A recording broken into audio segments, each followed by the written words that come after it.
Hi, Mr. Horn. One of the things that I felt during our small groups was that I really liked your thinking when it came to businesses, but I wasn't totally sold on that your theories were applicable to education. So could you just tell us about exactly how you kind of went from businesses to education? Yeah, that's a fantastic question, I think, and a really valid and good one to be asking. You know, when we undertook the writing of Disrupting Class, the first thing we had to grapple with was obviously that very question. Do these even map onto a sector that at the surface seems so different from the for-profit businesses that had tended to be at the head of most of our studies?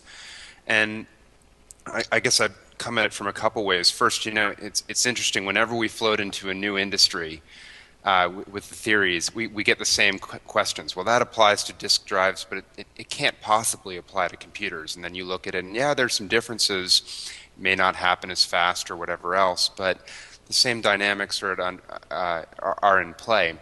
And we've seen that repeatedly through governmental industries, for-profit, not-for-profit. At the level of countries is actually the most interesting. How Japan today, which was at the top 20 years ago, is being disrupted by Korea and Hong Kong, and underneath them are China and India, and that's really interesting. Education, it definitely requires a question. Is this really an industry? And in many ways it is, and we were shocked as we studied it how much it mapped on to our theories. I certainly was shocked. Maybe Clay wasn't, but in the way that I'll talk about the public schools for a second, because I think independent schools are an interesting niche of the market. But with public schools, it's fascinating with how the standards movement and No Child Left Behind really said the emphasis is on math, reading and writing, and science. And oh my gosh, with limited resources, all the schools started doubling down on those subjects and cutting the ones that our society, in essence, said were less important. They reacted just as you would expect a market-based system in many ways to react, despite our challenges at schools, that they never react that way. It was actually pretty interesting. Independent schools are particularly interesting, of course, because they actually are a market in many ways, because you actually are spending your own dollars to attend a great place like collegiate school.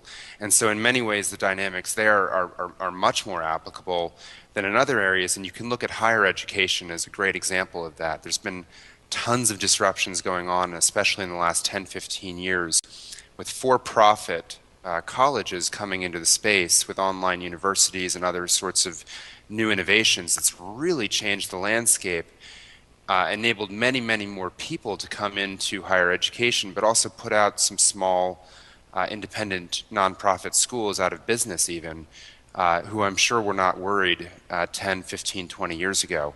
So that's been really interesting dynamic.